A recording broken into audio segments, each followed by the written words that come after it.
Hi, and welcome to another installation of the Elder Watch mini-series, Protect Your Heart and Pocketbook, Romance Scams in 2024.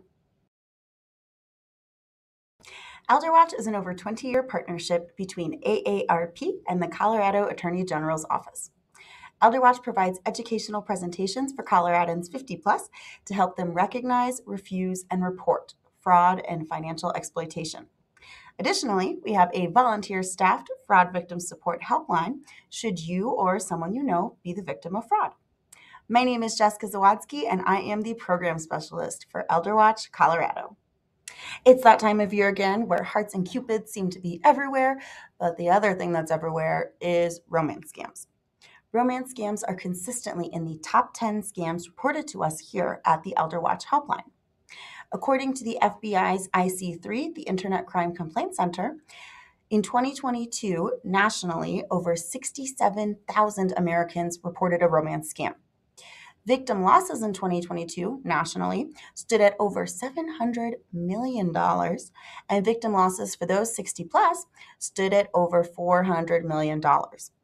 Unfortunately, we know that this crime is significantly underreported, which means that victim totals as well as victim losses are significantly higher in reality. Now, romance scams are not just not going anywhere, but they actually continue evolving and changing as scammers get more sophisticated with their techniques. To help keep your heart and pocketbook safe in 2024, I'm here to teach you all about romance scams. This is the fourth video in the 5-part series, Protect Your Heart and Pocketbook.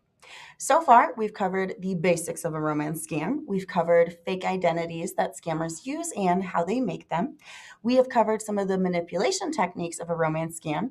And today, we're going to cover how scammers target their victims. But there will still be one more left in the series, so make sure you come back next time to check out some tips on how to debunk a romance scam. Scammers have a lot of tools in their tool chest, but one of the things that they have that makes their scams so effective is that their messages are specifically tailored to us as individuals. And one way that they do this is by using information that we have made freely and publicly accessible. Have you ever Googled yourself? What comes up?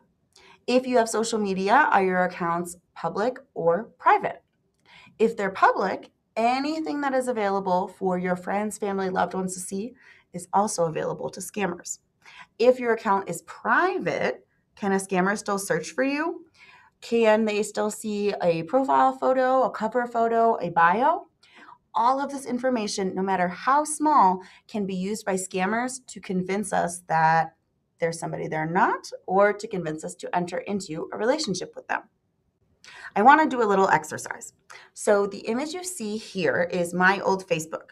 Now I have since deleted Facebook, so please do not come looking for me.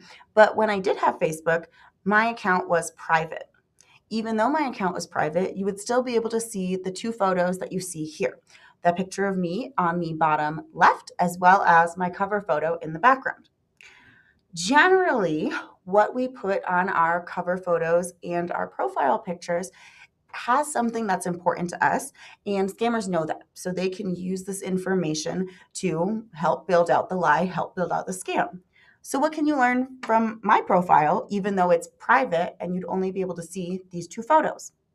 You might be able to guess that I love my dog, that I like the outdoors, that I'm adventurous. Maybe you can guess my age, but check this out.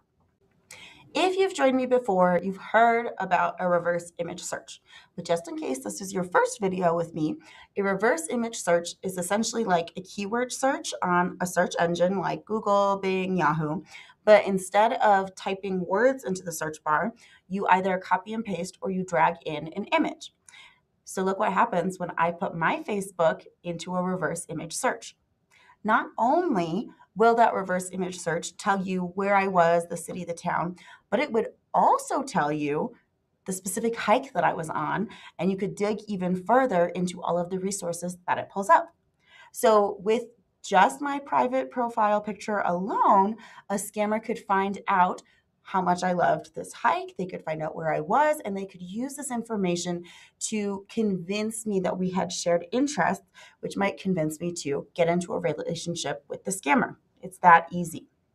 Before we dig into this topic, I really want to emphasize that anyone can be a victim in a romance scam. This is not just a scam that impacts those who are 50 plus. We receive calls from all ages, all demographics, all populations. Anyone can be a victim. That said, there are certain attributes that scammers might be more likely to look for when they're looking for their next victim. One of them is being of retirement age, and this is because there's a perception that those who are of this age are more financially comfortable, more giving with their money. Scammers may also look for individuals who appear to be optimistic, generous, and have high levels of empathy, as these individuals are perceived as more likely to give when the scammers finally make that financial request. Scammers will also look for people who are very easy to find information about online, who are very open about themselves online, because a lot of the background work is done already with these individuals. The information scammers would need to craft a convincing lie and scam has been freely provided to them. Scammers may unfortunately also look for individuals who are very isolated, recently separated, or who are very openly looking for companionship, as these individuals might be perceived as less likely to act upon a red flag. They might be perceived as more likely to let red flags slip on by and to prioritize that relationship over their financial security. Every day on the helpline, we receive calls about romance scams. Recently, an individual called us because they were in a relationship when their partner, who was a scammer, asked them to open a joint bank account. The scammer wound up diverting a completely different person's unemployment check into this bank account. And also, they convinced the victim to open up a joint Bitcoin account. Unfortunately, this may constitute unemployment fraud, and the victim who called us is now in trouble with their state's unemployment office. The victim is also facing the possibility of having to repay over $10,000 to the unemployment office. Unfortunately, with romance scams as well as many other types of scams, the probability of getting your money back is pretty slim. But if you or someone you know has been the victim in a romance scam, it doesn't mean that you're out of options. The first thing you should do is, if you met the individual in question on social media, on Facebook, on a dating site, what have you, is that you should block the individual and report their profile to the respective site. If fraud has occurred, you should report to two places. First is the FBI's Internet Crime Complaint Center, the IC3, and you can report to them at ic3.gov. Next, you should report to the Federal Trade Commission, the FTC, and you can report to them at reportfraud.ftc.gov. If you don't know what to do or you want more options, give us a call. You can reach the Elder Watch helpline at 800 222 4444, select option 2. And that's a wrap. This was the fourth in the 5-part series, Protect Your Heart and Pocketbook, Romance Scams in 2024. So far, we've covered the basics of a romance scam, the basics of fake identities in romance scams, manipulation tactics in romance scams, and today we covered some information about how scammers target their victims.